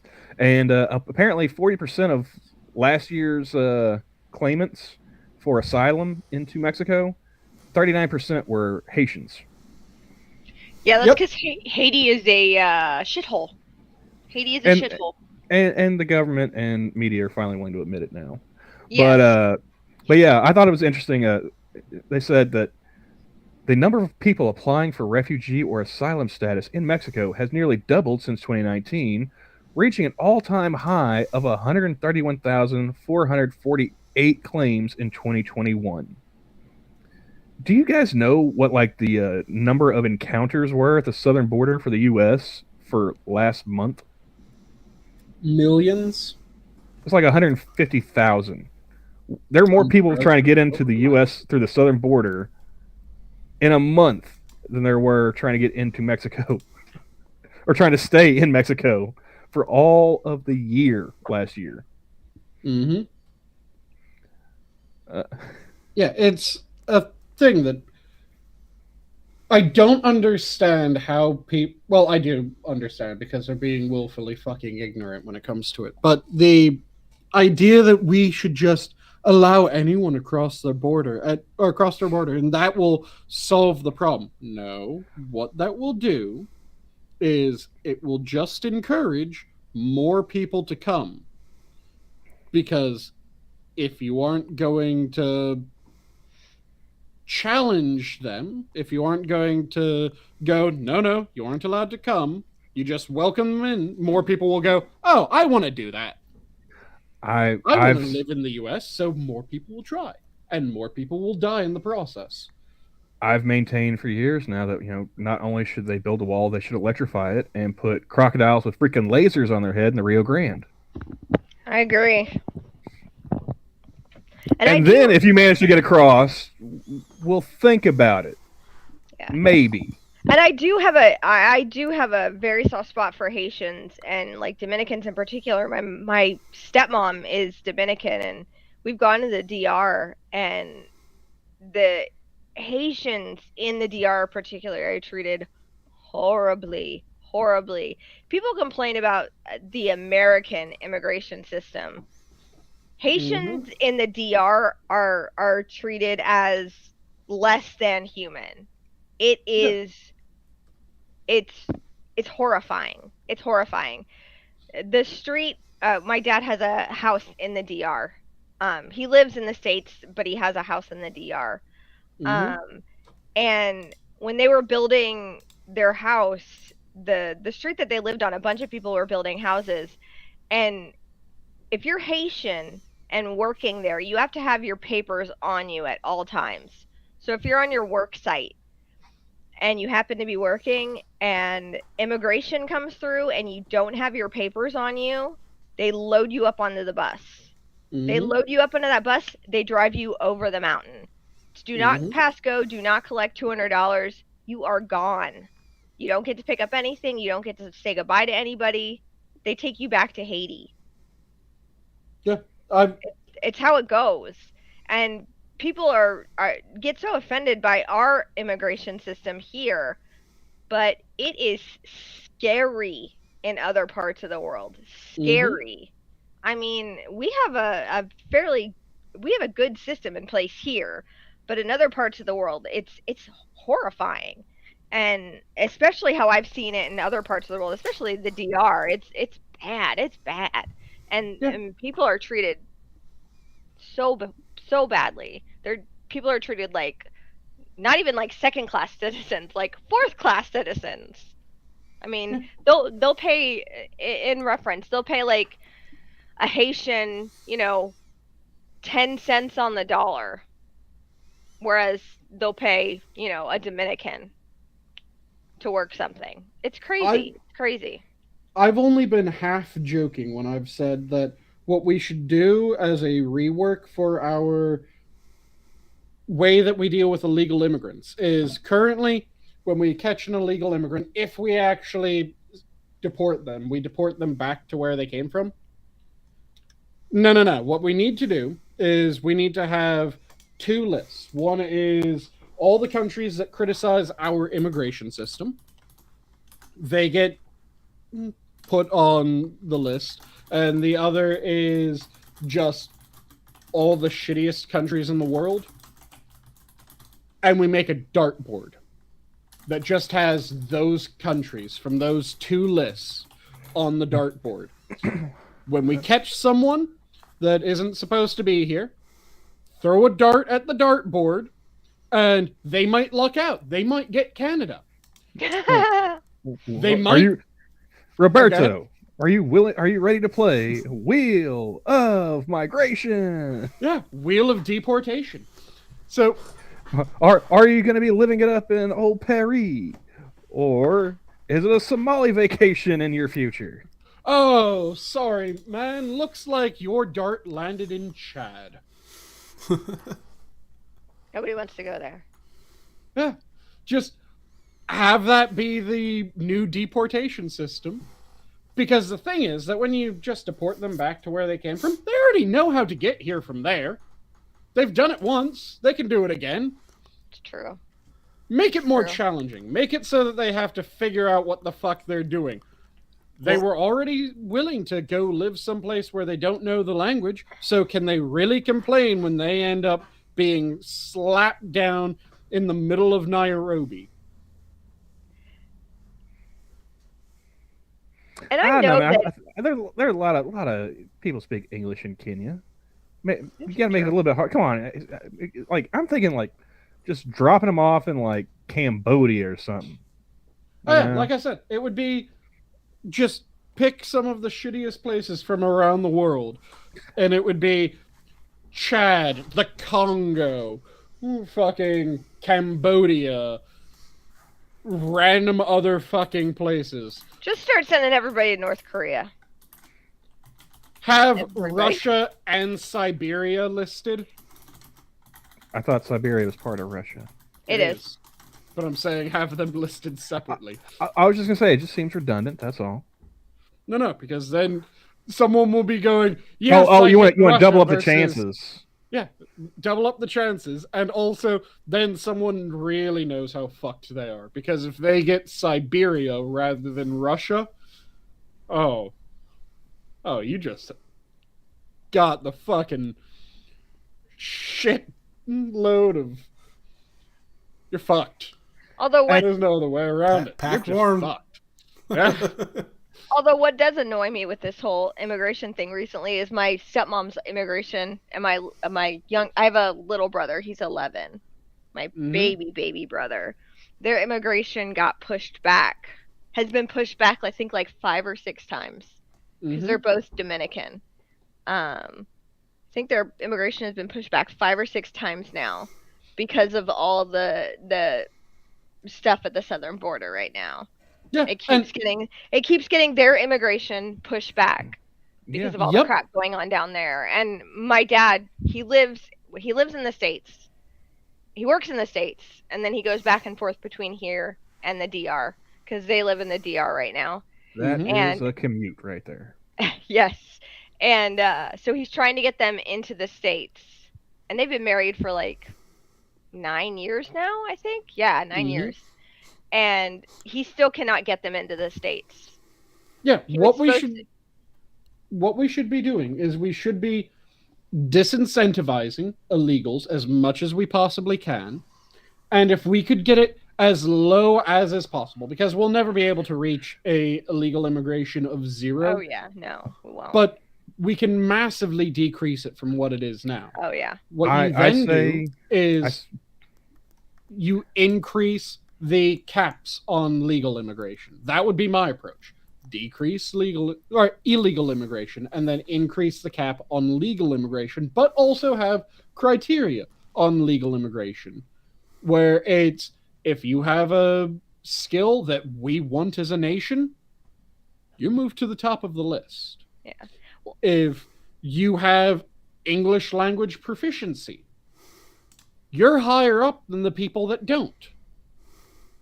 Well, my mother and my grandmother were on green cards for like 20 years before they became American citizens.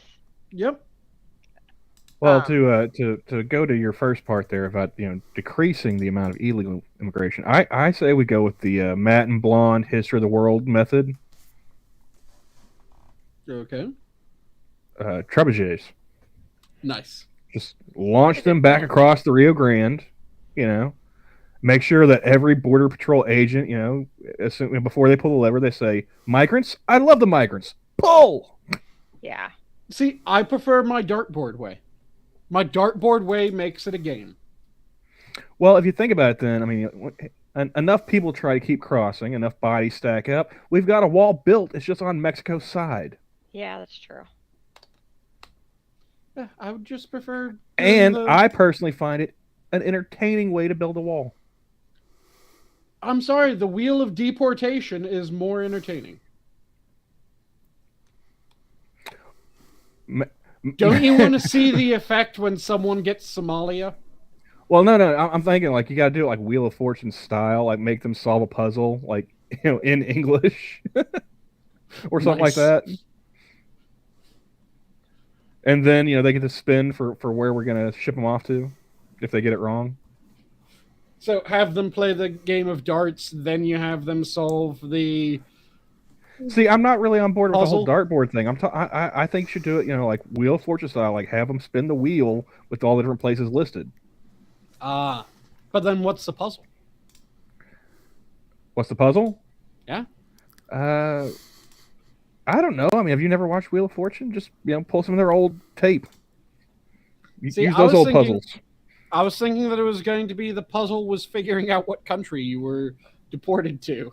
So no, happens that's behind the scenes so that we know what country they're getting deported to. And the then puzzle is just to make them sweat to think that they have a chance of actually getting to stay. Oh yeah, no staying. Do not pass go. Do not click $200. See, I'm give you a chance to see how they react under pressure. Decide if you maybe want to go ahead and keep them or go, launch them. I'm still saying have it randomized, and then they have to solve the puzzle in order to figure out where they're going. And if they try to guess a vowel when they're being asked for what consonant, then we give them a shittier option of where they're going. I just loved because I made that tweet about the article, right? Maybe they should protest their local governments instead. Looks like you're going to Syria. Well, I got this one response. The guy he wanted to keep going back and forth with me, and so I wasted a good portion of his time throughout the day. Because I even caught him up once because he didn't even read the article at first before criticizing me. Yeah. Here's a tip, folks. If you tweet something out in a reply to somebody, even if you delete it later, it still shows up in their notifications. If they check them often enough.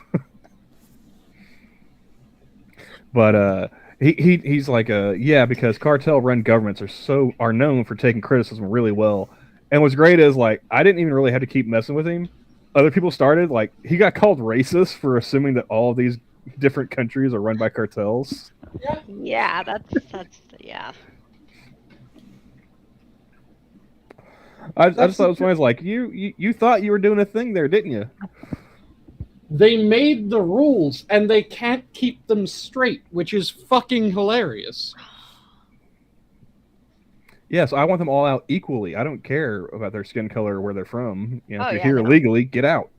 Yeah, I want the Germans that stay too long on their visas to have to go against the dartboard as well.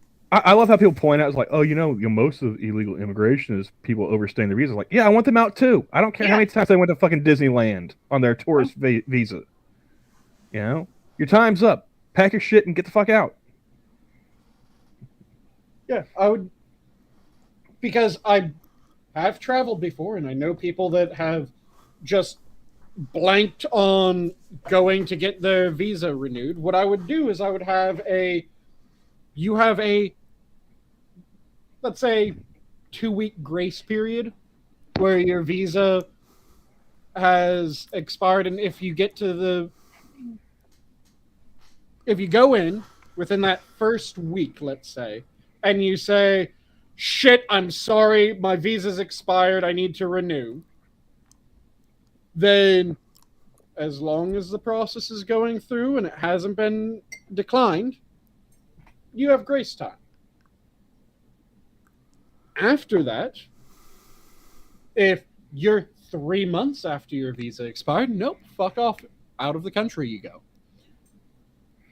If it is that you put in for your visa and it gets denied, okay, we're going to escort you out of the country as well. That's how that shit should work. Yep. I can understand a little bit of lenience, though, for the people that just honestly, oh shit, I thought it was next week that this expired, and then I looked and realized it was this week, and fuck, I'm sorry. Can I get it renewed? It's not hard. My mom and my grandmother did it for over 20 years. Over 20 years, they both did it. And I just like that a lot of countries do actually have a bit of a grace period where if your visa expires, you can put in the paperwork and you're given the time that it takes for the paperwork to come back. I mean, shit. Where one of the times that I ended up visiting China, it was family and I went over. My father's visa expired while he was in China, and even the Chinese government at the time went, fill out this fucking paperwork. You fucked up, but you came in, you admitted to it. You have until this comes back. If it comes back with you're fucked, then you're leaving. If it comes back with you're okay, then okay. We'll just chalk this up to stupid American.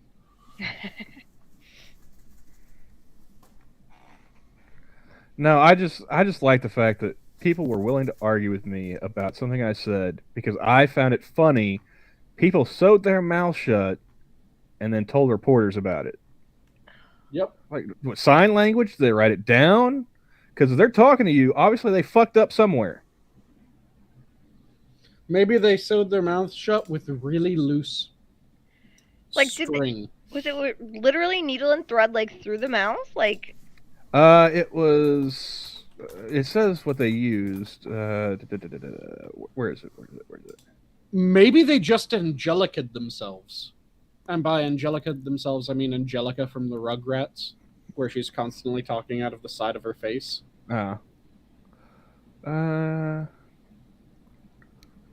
Where does it say what they used? I can't find it right now for some reason. It's like plastic needles or something like that, and I don't remember what they used, like ribbon. I think it was like floss, like dental floss. ooh. That's unpleasant. Because like looking at the picture that they have with the article at the very top underneath the headline, yeah, that looks like dental floss that they're sewing this chick's mouth shut with. That's an infection waiting to happen. Yep. But it'll be minty fresh when it does. Yeah. Like for the first 24 hours, and after that, you're gonna get sepsis and die. Well, it won't last 24 hours.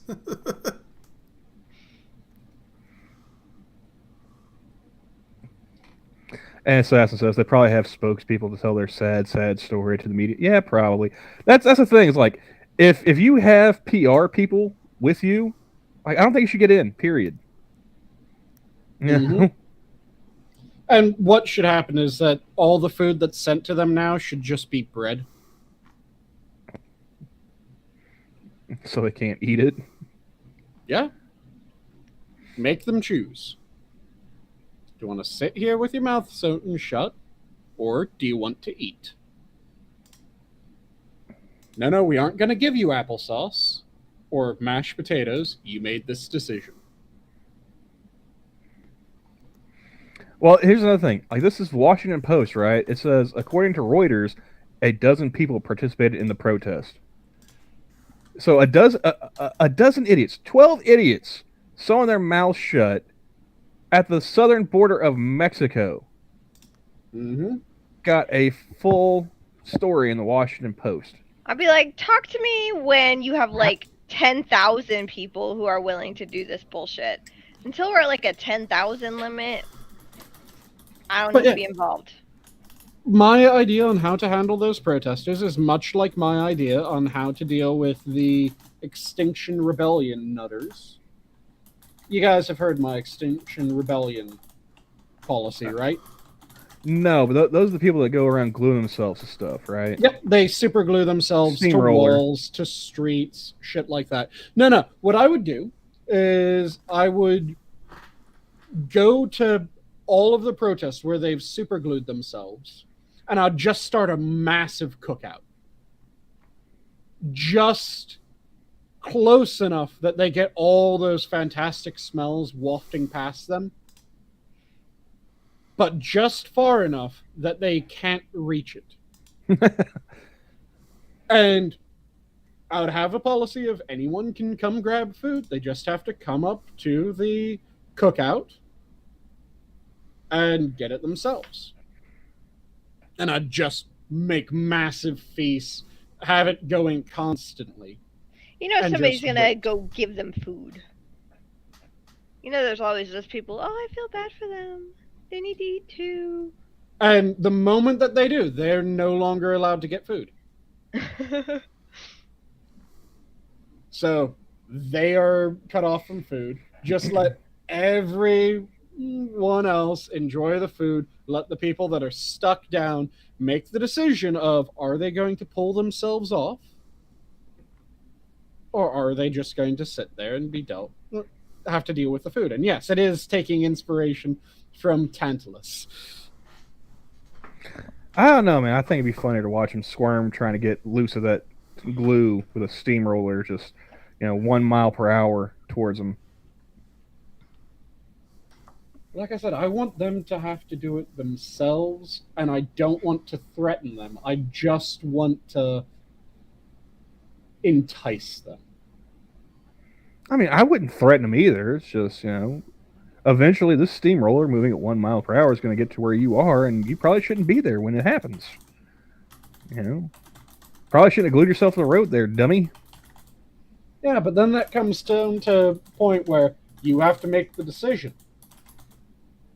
Do you keep going when someone has failed to liberate themselves, or do you stop? If you keep going, you've now murdered someone. Surely surely steamrollers have a cruise control function these days. I mean, I'm sure I think you would still be a malfunction life, or something. Whereas with mine is absolutely nothing that I can be found guilty of. Assassin says, "Okay, I will threaten them. Then I will deliver." Nice. But yeah, I thought it was funny, all these people wanting to argue about him. It's like, dude, like, how much other problems could be solved if they just, I don't know, stayed and fixed them. Mm-hmm. Obviously, there were 150,000 people last month trying to get in here. That's a pretty good sized army, wouldn't you say, Sanguine? Yeah. A lot of these countries in Central and South America are fairly small population-wise compared to the US. There were empires that were made with smaller armies. You tell me that 150,000 people strong army couldn't give the cartels a run for their money? Really? Yep. I mean, you're obviously in good enough shape to walk, thousands of miles from the equator up to here. Mm-hmm. Yeah, put that muscle to some use. And yeah, I'd have to agree. It is obvious that I would bring the conversation to food. Oh, and I didn't tell you guys about the sandwich that I had. Do you guys want to hear about the sandwich that I made for my dinner? Sure. It was a chicken thigh sandwich with cheddar cheese and some bourbon onions. So I took chicken thighs. I did a real quick and dirty preparation of chicken thighs. I have some parsley that I'm growing, so I snipped some parsley, minced that up, put it through some Japanese mayo, Kewpie mayo, seasoned it a little bit more, rubbed that down on the chicken thighs, let it sit for like 30 minutes. Put a pan on the burner, got it nice and hot, threw the chicken in, kept on turning it so it got this beautiful sear on the chicken, nice, deep, rich color, and cooked the chicken all the way through. Pulled that out, had a good bit of French bread, split it in half, smeared a mixture of Kewpie mayo and butter on the inside, put that face down in the cast iron, let it get a good char, that nice, that perfect grilled cheese sandwich golden brown. Got that perfect grilled cheese sandwich golden brown on the bread, flipped it up, laid out the cheese on the French bread, placed down the chicken thighs, tossed in some thin sliced onion, tossed those round, let them caramelize, splashed in a bit of bourbon towards the end of their cooking process so that they just soaked up that flavor and it gave a little bit more complexity. Put that on the sandwich, closed up the sandwich, put a bit of butter in my cast iron, laid the sandwich down, pressed it down a little bit, got a nice crust on the bottom, flipped it over, nice crust on the top, then put a cut through it, and just, oh my fucking god, it was good. So good. and just had an Irish cream stout to drink with it. No, you remember I said earlier about the one guy who wanted to keep arguing with me about this, and how like they didn't even read the article beforehand. Yeah. Yeah, so their original reply to me was, yeah, because cartel-run governments are known for taking criticism really well. ... I was like, yeah, that's right. They're all victims of cartels, and we should embrace them with open arms. With the sarcasm, S, /S for sarcasm. To which they reply, "This is in Mexico, you dolt." I appreciate the fact that they use dolt. You don't hear that when used too much insult wise these days. This is in Mexico, you dolt. ... Read the story before commenting like a jackass. And now, Assassin, an attractive naked woman would definitely get my attention. The thing is that I'm able to kind of split my mind, so if I'm talking about food, I can continue talking about food while enjoying the sights. So you're like George Costanza. He's able to separate his mind like that out? Or he just tries to mix food and sex. Yeah, I'm not trying to mix food and sex. I can just maintain a conversation topic even when my mind is wandering. Well, I thought it was funny because, like I said earlier, if you reply to somebody on Twitter, even if you go ahead and delete it immediately, they still see it in their notifications. So anybody want to guess what the person said and then deleted before saying the whole calling me a dolt and a jackass? I'm trying to decide which way it would go. Either incredibly stupid. Gotta be racist. Yeah, I can't decide if it was racism or if it was just complete spurg out threatening you. I mean, you could guess either one, but you would be incorrect. What the person actually said just highlighted they hadn't read the article. Because the reply they posted and then deleted before the whole "this is in Mexico, you dolt" was, or just treat them like human beings. ... I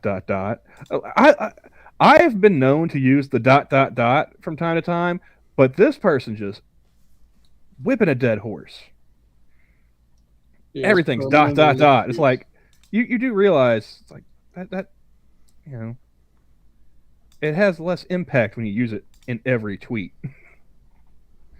Like, yeah, they didn't even the whole this is in Mexico, you dolt. That was them like projecting their own ignorance. They had to go back and look. It's like, wait a second. That's what I really enjoy about Twitter. Is like, yeah, everyone shows their ass eventually. Also, I love how treating someone like a human being means let them into the country without any questions asked. Well, no, let them march through another country to get to ours, no questions asked. Yep. That is not what defines a human being in any way, shape, or form. That's just fucking nuts. So yeah, he's like, wait, this is in Mexico. Why do you care? It's like, because they're coming here. And like that was the whole argument. This guy's like, no, they're he said something about the U.S.'s strict enforcement policy, and that made me laugh. But he's like, they're trying to apply for asylum in Mexico because of the strict enforcement policy at the U.S.-Mexican border. It's like, ha ha, really? Strict enforcement? Okay. That's why there've been, was it like 1.7 million encounters at the southern border since I think January of last year? Yeah. And there have been a bunch of really fucked up things happening. Like, yeah, somehow we're still at like 11 million. We've been at 11 million illegal immigrants since I was in high school. Yep, and what was the story that happened not long ago? Wasn't it the federal government threatened a rancher, and then the cartel threatened the same rancher? In Mexico? No, Or in the U.S. the U.S. federal government threatened a rancher? Yes, because he was... Wow, I didn't hear this one. If I remember correctly, the story was that coyotes were coming across his property. He kept on reporting it, and the response kept on being a whole lot of fucking nothing. So he pretty much said, well, am I going to have to defend my own goddamn land? Because the answer is always yes. Are ignoring me. And the federal government, if I remember the story correctly, came back with a, how dare you fucking imply that you're going to booby trap your land or anything like that? You do that and you're going to prison? No, I'm just going to shoot him on sight. What are you talking about? Really? That's trespassing. Yeah, they went after him for that, and then the cartel also went after the dude for the same shit. And I'm going... That's wild. I had not heard that one. Yeah. No. Let me quickly double check that I'm remembering the story right, because I'm almost positive that I am. But like in this article that I was reading from the Washington Post, they talk about how Mexico is begging the U.S. to send more money, pretty much, to Central and South America for jobs and whatnot. It's like, so these people won't try to come up to the U.S. It's like, so can we cut the bullshit about they're all it's all cartel countries and they have to escape political persecution and yada. Like, they're coming up here for jobs. Mexico just says, like, give them money so they stay away. But like, at what point do we just say, you know what? Forget the Middle East, forget Asia, forget Europe. We just need to, just invade Central and South America and take charge there, because we're already getting their people as it is. We might as well get the land too. Yeah, really.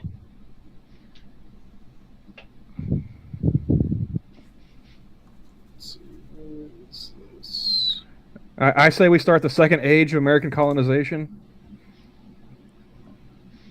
Hey, they already call us colonizers. Let's colonize all the things. I mean, colonize more things. Just from the Rio Grande down to like Antarctica. More colonizing needs to be done. I mean, it's for me, it seems like a damned if you do, damned if you don't situation. So you might as well. Seriously. Exactly, Addie. War. Lol. I mean, obviously, like, the cartels can fight off, Mexican police and whatnot. Let's send in the U.S. Marines. See how well trained they really are. Come on. I'm talking about the cartels, of course. We know the Marines are pretty good to go. Well, they are pretty well armed. Do they have A-10s? Okay, so trying to verify the story that I was remembering is proving difficult for one reason. There's a fuck ton of times where the federal government has allowed illegal immigrants. Uh-oh. Oh, you cut out there. You cut out illegal immigrants. There's a fuck ton of time where the federal government has allowed illegal immigrants to sue ranchers over the ranchers not letting them cross their property to illegally Why am I immigrate. not surprised? I go back to shoot on sight. They can't sue you then. Yep. Aim right, aim true. Yeah, it's happened a bunch of times where they've been sued by illegals because they weren't allowing illegals to just cross their property. And like I said, I'm still trying to find the one that I was remembering. But wait, Addie says we don't need Quebec though. Quebec? Who said anything about that frozen wasteland? I'm talking about handling business, from the Rio Grande south.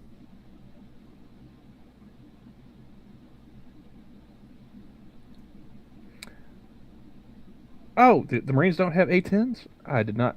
Right, you learn something new every day. Assassin says Marines have FA-18s, F-35s, V-22 Ospreys, and AH-1 Cobra attack helicopters. A-10s are an Air Force asset that should be handed over to the Army. And the Marines are pretty much the only ones keeping Ospreys alive. Because either way, enough to fly them. Marines, Army, Air Force, I'm willing to bet you that the cartels don't have them. We do. See, that's one of the reasons why I get why we did it. There's good things about us deciding that, yeah, we aren't going to do Wars of Conquest and we don't want anyone else to be allowed to do Wars of Conquest. But there are times when a War of Conquest would be really fucking helpful. I say that the Marines go from the Pacific side, the Army goes from the Gulf of Mexico side, and we just have them race south. See who hits, was it Argentina first? Yeah. If so many people from Mexico want to be part of the U.S., I have a very quick and easy way. And it doesn't even require them to move.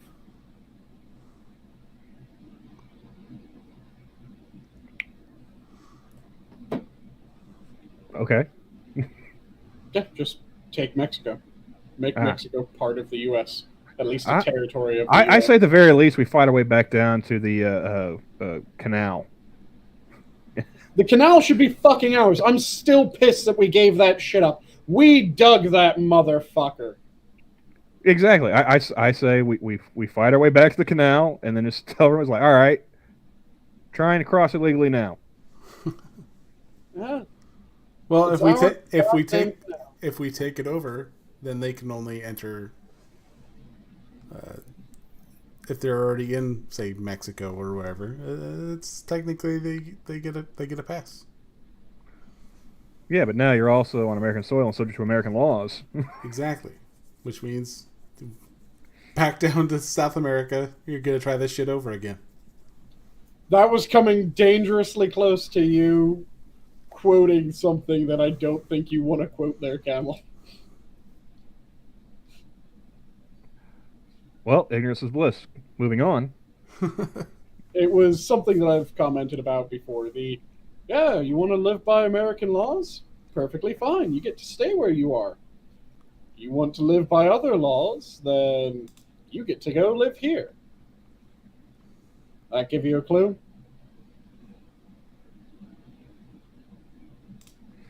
Well, I mean, give them a head start, Assassin. I don't know.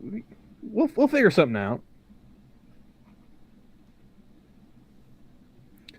You got to figure also, like if the army starts on the Gulf side, they've got to work their way through Mexico, and I mean, I'm sure Belize won't be a problem, and fight their way down through Guatemala and whatnot. Eventually, Colombia's on the Atlantic side, isn't it? Venezuela, definitely, yeah. Their oil would be nice, Addy. Also, there's a lot of mountains and stuff. Just logistically, you're going to get slowed down. Also, I'm confused by one thing that you said there, Assassin. Non-combat arms Marines. There's one thing that the Marines are very, very fucking big on. I know where this is going. I think I know where this is going. Yep. A rifleman. Every single one. So, what exactly do you mean by non-combat? I had a step cousin who joined the Marines. He ended up being a postman. He's like, yeah, every Marine's still a rifleman. I was like, okay, fine, fair enough. Yeah. I know, when you come back to civilian life, if there's ever a shooting in a post office, I'm looking you up first. What did the news say the grouping was on that shooting? Oh, yeah, that's definitely Cousin Camel. Damn. There are Pogue Marines, and they're full of shit. Oh, I love those rivalries, Army, Marines, and everything. It seems like the one thing they do agree on is fuck the Air Force. This is true. Oh yeah, they will all laugh. Nobody likes the Air Force. Nobody likes the Air Force. Personally, I'm not a fan of the Air Force because they wouldn't let me be a drone pilot. Bastards. I told them, I was like, man, I grew up playing PlayStation. I was made for this. What do you mean I gotta have a bachelor's degree? What? And Assassin, the difference between the Marines that are that and the Army that's that is the Marines that are that still know how to shoot the rifle. They can still use the weapons. Whereas, I'm trying to remember, there was the breakdown of how many people from each branch actually know how to shoot and maintain their weapons. The lowest were, of course, the Air Force and the Navy, with something like 25% of each.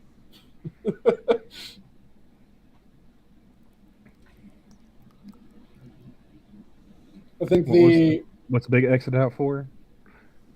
I think the Army was in the 60s for their percentage, for the number that actually know how to handle their firearms. And the Marine Corps, because every Marine's a rifleman, were functionally 100%.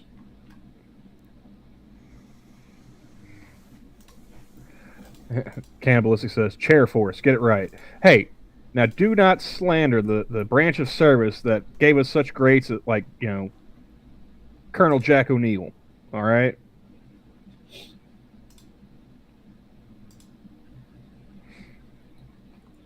God bless that man. Him and Captain Carter. They serve their country proudly.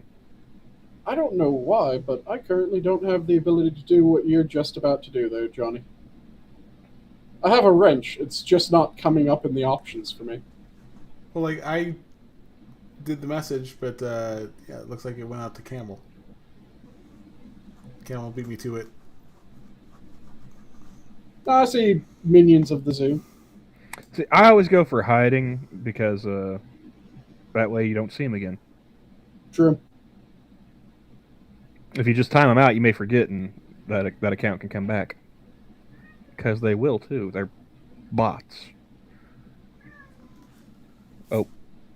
You guys hear that? And you say it's just a catchphrase for the recruiting, but then they all have to actually qualify, and they have to maintain their qualifications.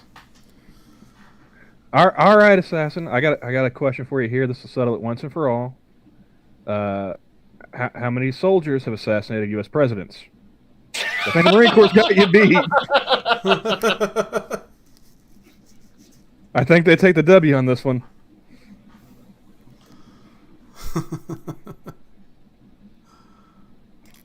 And on that note, yeah, we're gonna see about shutting it down before Camel gets us shut down.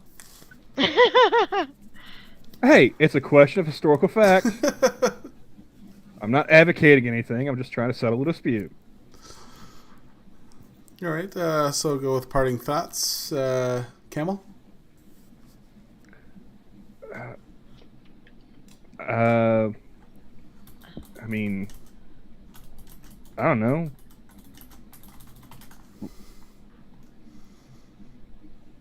Well, no. Lee Harvey wasn't the only shooter. I don't know. Up. She dropped out. Way to go, Camel. Made it awkward. Yeah, well, you know that you're never supposed to go to me first for this. I gotta have a few seconds to try and find some pithy quote or something. You can't be putting me on the spot. Let's see. And Sanguine?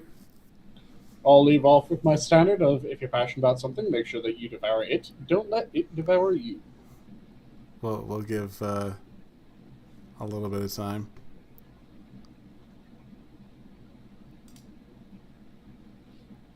And Assassin, unfortunately, that has not been the case with any of the major contenders for that. Because fuck, Wilson was allowed to survive his presidency, unfortunately. I'll go with this one from Soul. It takes considerable knowledge just to realize the extent of your own ignorance. Nice. Then I'm a very wise man. What you don't know is you don't actually realize the extent of your own ignorance. You're vastly underestimating it. All right, well, Christina's computer just crashed, so she will not be making it back. I don't think you give me enough credit, Sanguine. I know there's a lot of shit I don't know. But what if it's even more shit that you don't know, but you don't know that you don't know that shit that you don't know? I'm fairly confident that, you know, I don't know a lot of shit. There are known knowns, there are known unknowns, and there are unknown unknowns. You know, it would be funny if you did that in like a Charlie Murphy voice. Or no, that was Samuel L. Jackson, wasn't it? That played Gin Rummy. You ever watch the Boondocks, Sanguine? Yep. Boondocks was fantastic. We've talked about the Boondocks how many fucking times when you asked me if I've seen the Boondocks? I smoke a lot of weed, dude. Have we talked about the Martin Luther King episode? I'm filling in for Adam tonight, and you know, once I log off of here, I'm gonna pull up Spotify and play No Woman No Cry. And yeah, it pisses me off to this day, Assassin, that they went after Rumsfeld for saying that. There's a lot of things to go after Rumsfeld for saying, but him saying that there are known knowns, there are known unknowns, and there are unknown unknowns is not something to go after the man for, because it is fucking fact. There are things that you know that you don't know. There are things that you don't even know are things that you could know about. Well, can we all just agree that, you know, he was a Weasley son of a bitch, and that coming from him just made it sound slimier than it actually was? That's true. Like I said, they could have gone after him for I don't know how many fucking other things. He has so much shit that you could go after him for. But they went after him for one of the verifiably true things that he said. Oh, you want to go ahead and just pull up IMDb real fast so we can complete the format, John? Who are we checking? I have no idea. Who the fuck played Uncle Ruckus? Ooh, that is a good question. I don't know. Like, I know John Witherspoon was Granddad, and then Regina King was Riley and Huey. Charlie Murphy played Onceler. Onceler's grandson. Smart brother. Oh, Eddie Griffin? Gary Anthony Williams. Oh, Gary Anthony Williams. Oh, okay, gotcha. Nice. So I would not have picked that guy out of the voice. Nor would have I. And it is hilarious that he played both of those characters. Fucking goddamn polar opposites. My favorite line to quote from the Boondocks is like when summertime rolls around and I actually have to go outside. Mm-hmm. I've told you guys, like I go like 3 shades darker within an hour of the sun hitting my exposed skin. Mm-hmm. And it always, you know, if I meet somebody new and they see me, they meet me like in the wintertime, they're like kind of like, wow, like you weren't kidding, you know, in the summertime. Mm-hmm. I just love that. You know, how Michael Jackson got that vitiligo. Well, I got that vitiligo. Every year I just get darker, black. Nice. Blacker and more darker. Yeah, the lines that stick with me the most are, of course, the bits from the Stink Meaner episode. I smell new shoes. And just the explanation of that entire phenomenon, absolutely beautiful. It is something that should be framed and just everywhere. And I loved that show, and I loved the Black Dynamite cartoon. Yep. The other main one that I can constantly quote is the MLK speech.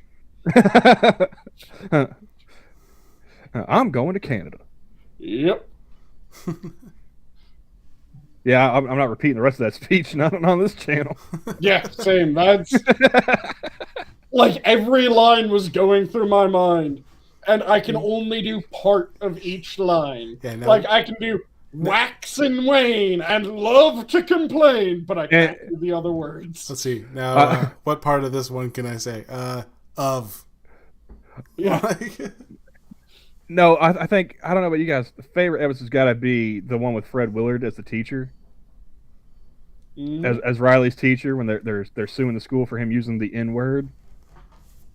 Mm-hmm. I thought it was just something that you did. How are you going to borrow a French fry? Is you going to give it back? The best part is like finding out that was a real event that only happened like a few years before the episode. Yep. And the stink meter line is also one that if you censor it, it just becomes absolute fucking gibberish. Because it's a moment is when a acts like a. Yeah.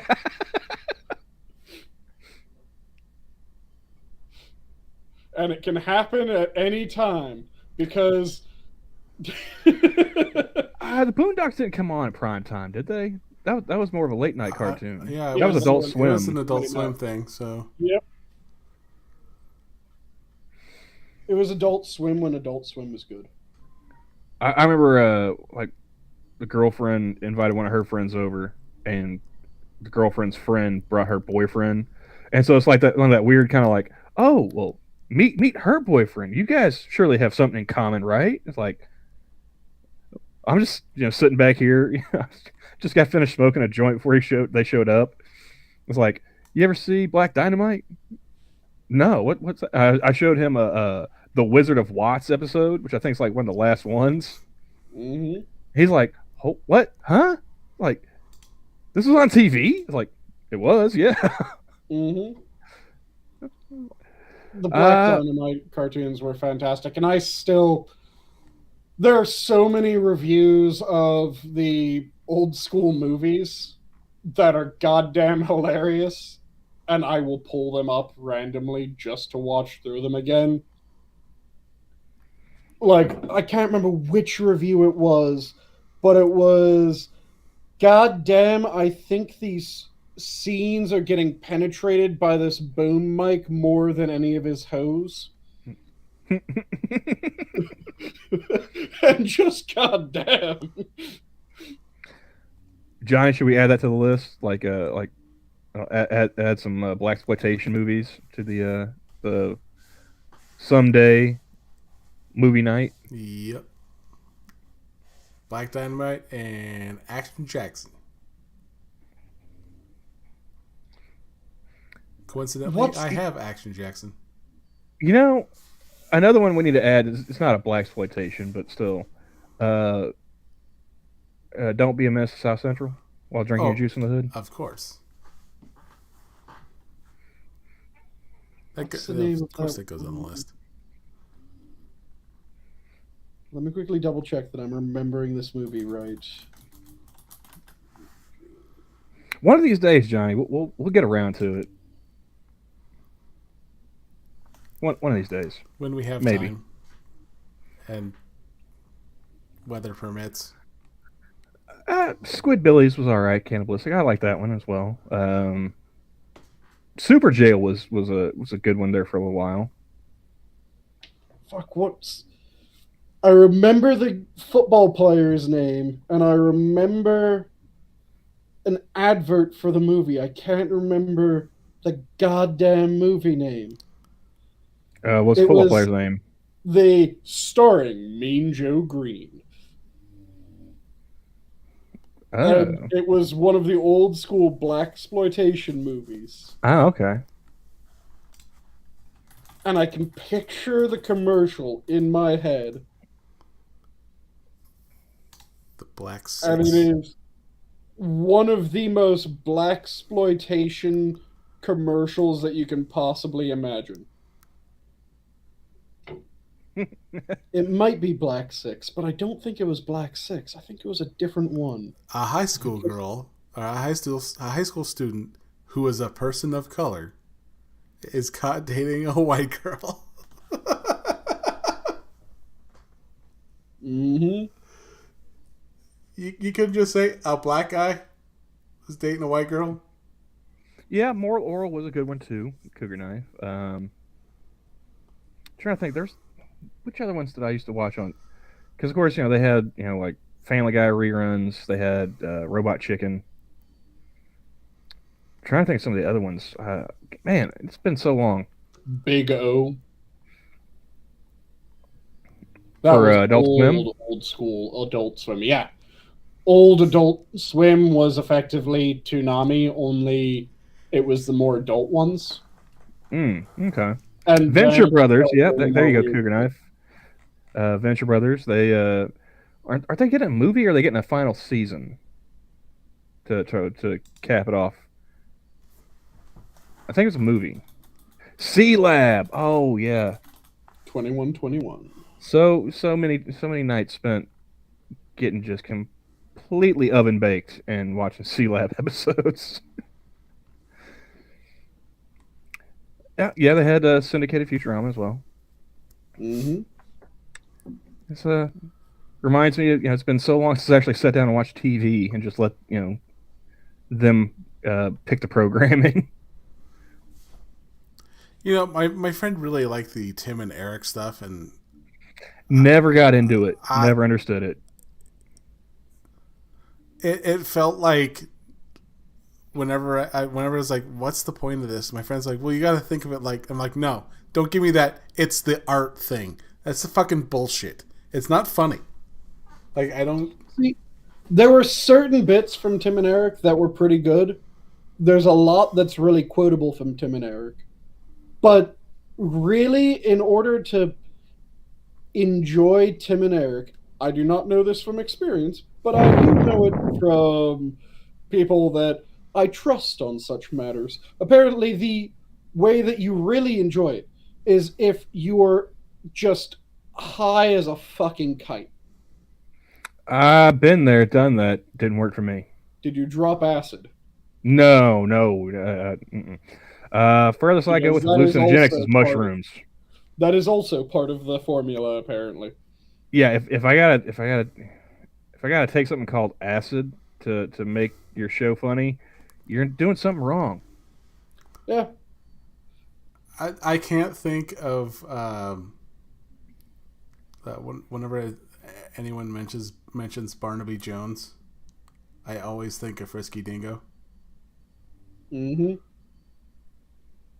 Another show that I could never get into from Adult Swim days was Assy McGee. Yeah, that wasn't my thing either. Frisky Dingo was Archer before Archer, wasn't it? Yeah. That's the same guy, the same creator. I remember enjoying that one, okay. It was always funny trying to, listen to the kid talk and then, hear him playing off of it. Harvey Return 8 Law. Yeah, that's a classic.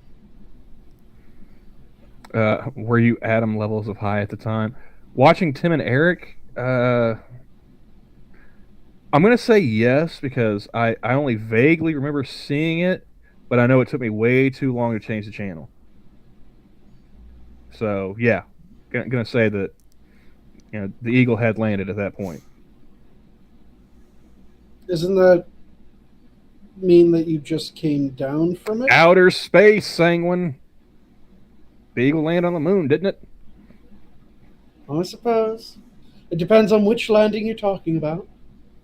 The one they didn't fake. Damn.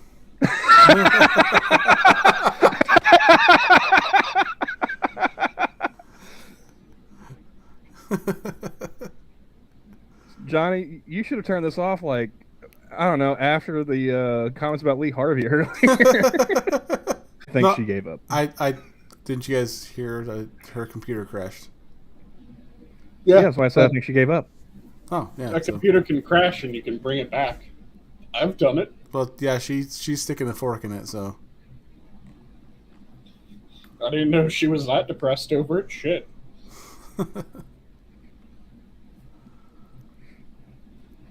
Didn't even run a bath to enjoy before she dropped the toaster, and no, just went straight for the fork in the computer method. And she is done. But, no, yeah, all right. Bye, everybody. We've gotten to IMDb, so our time is done. So get the hell out. Yeah, and we learned something important. We learned that Uncle Ruckus is played by the same voice actor, which was not. That was a fucking surprise. That was legitimately interesting.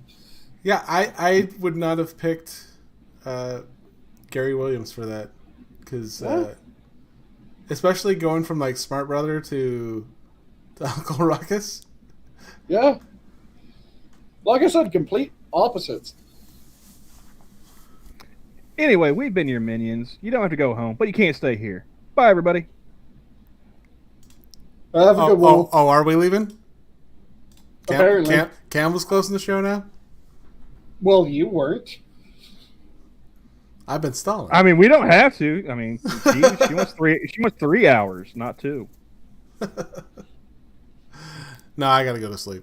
I mean, how many more conspiracy theories do you want me to bring up, Johnny? I mean, we can. We're already up to 2. You know, we've been talking about doing a marathon. We should probably do one of these times. Are you familiar with the Hollow Earth theory? See, Terry's in chat, so I have to pick my words very carefully. Yes, I am familiar with this, but I'm still not Jack Cochran.